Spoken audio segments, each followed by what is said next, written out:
Your cat loves you, but right now, as you're watching this, there's a good chance you're accidentally making their life worse and they have no way to tell you. Not because you're a bad owner, but because almost everything we think we know about cats is wrong. In the next 10 minutes, I'm going to show you 6 things your cat desperately needs, things built into their DNA that most owners never even think about. And one of them is a mistake hiding in plain sight in almost every home on the planet.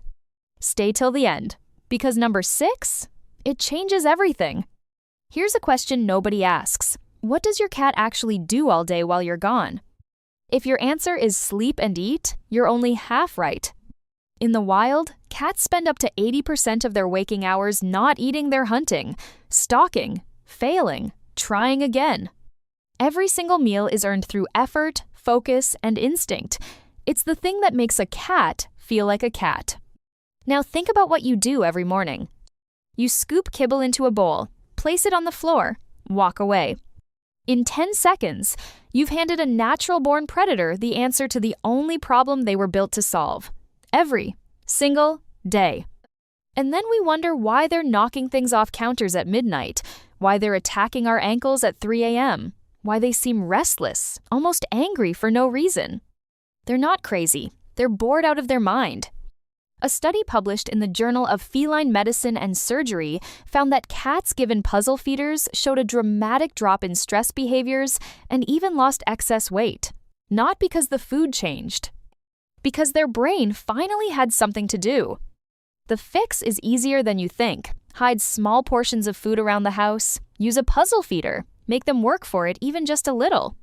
You're not being cruel. You're giving them back the one thing that makes them feel alive. Do this for 1 week. Watch what happens to the chaos. Has your cat ever completely ignored their water bowl? But the second you turn on the tap, they come sprinting? Most people think it's an adorable quirk. It's not. It's a survival instinct, and it's telling you something critical about your cat's health. Here's the truth. Cats don't trust still water. And evolutionarily, they're right not to. In nature, standing water collects bacteria. Moving water is cleaner, better oxygenated, and easier to locate by sound. Your cat's brain is still running that ancient software every single day. But it goes deeper than that. Cats are not natural drinkers. In the wild, they get most of their hydration from prey, raw meat, blood, tissue. They never evolved a strong thirst drive the way dogs did, which means your indoor cat, eating dry kibble from a bowl, is already starting from a deficit. A study from the Journal of Veterinary Internal Medicine found that cats with access to a flowing water source drank significantly more throughout the day. Why does that matter? Because cats are prone to kidney disease and urinary blockages, 2 of the most common and most expensive health problems in domestic cats. And chronic, silent dehydration is one of the biggest drivers.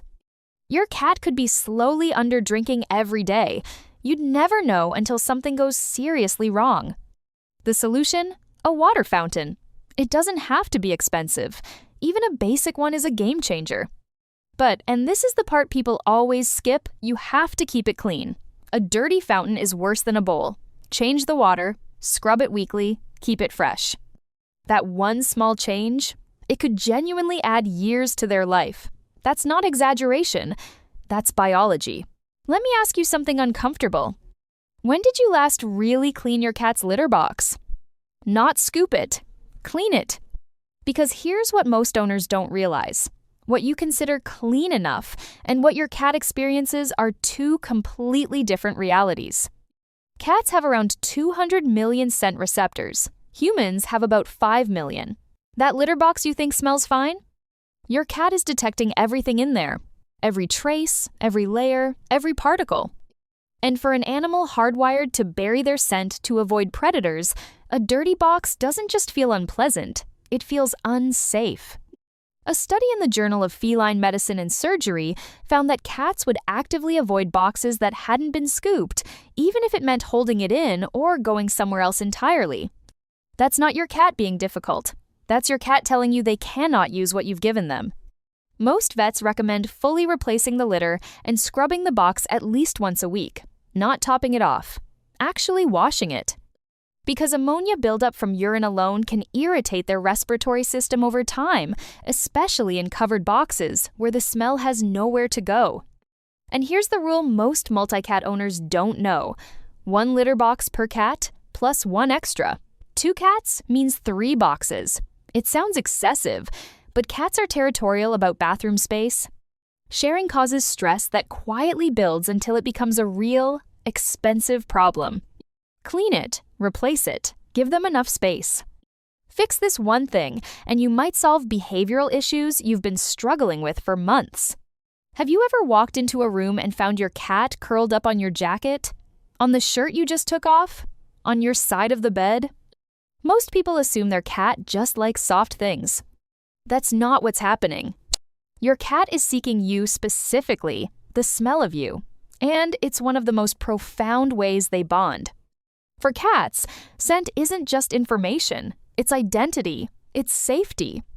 When your cat rubs their face against you, they're not being cute. They're marking you as part of their safe zone, their territory, their family. And when they find something that carries your smell, it works in reverse. It tells their nervous system, this place is safe, my person has been here. A study published in Applied Animal Behavior Science found that cats exposed to their owner's scent showed measurably lower stress levels and more relaxed behavior, even in completely unfamiliar environments. Your smell is emotional security. It's that powerful. So here's something almost nobody does but should. Take a shirt you've worn, or a pillowcase you've slept on. Don't wash it. Put it near your cat's favorite resting spot. When you leave for work, that scent becomes a source of comfort while you're gone. For cats with separation anxiety, this single change can completely transform how they handle being alone.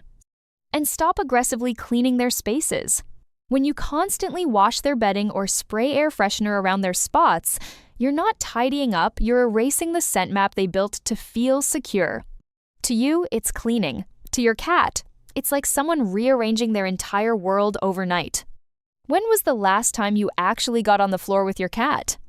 Not bent down to pet them quickly? Actually sat there with them. Most owners never do it, and most owners have no idea how much that changes the way their cat sees them. Think about this from your cat's perspective for a second. You are a massive creature. You tower over them, you move fast, you make loud sounds, and you almost always approach from above. That's not comforting, that's intimidating. Even if your cat loves you, your sheer size creates a threat signal their brain never fully switches off. Until you change your posture. When you sit on the floor, everything shifts. You become smaller, slower, less threatening. Your cat can read your face without craning their neck. They can approach you on their own terms without feeling cornered. Research in animal behavior consistently shows that body posture and height play a massive role in how animals assess threat levels. By simply lowering yourself, you're removing a stress signal your cat has been quietly processing every single day. Try it tonight. Sit on the floor for 10 minutes. Don't call them, don't reach for them, just be there. You might be shocked, because for the first time in a long time, you actually feel safe to approach.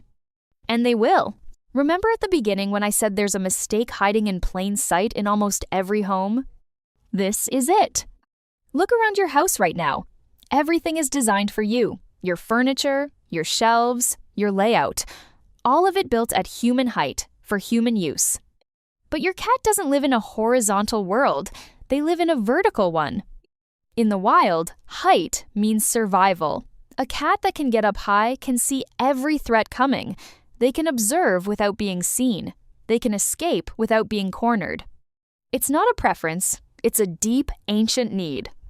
And when your home gives them nowhere to climb, nowhere to perch, nowhere to look down from, they're stuck on the ground, exposed, vulnerable, with no way out when they feel overwhelmed.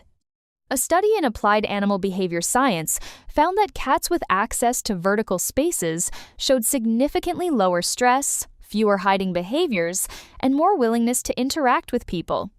Not slightly different, completely different cats. The good news? You don't need to redesign your house.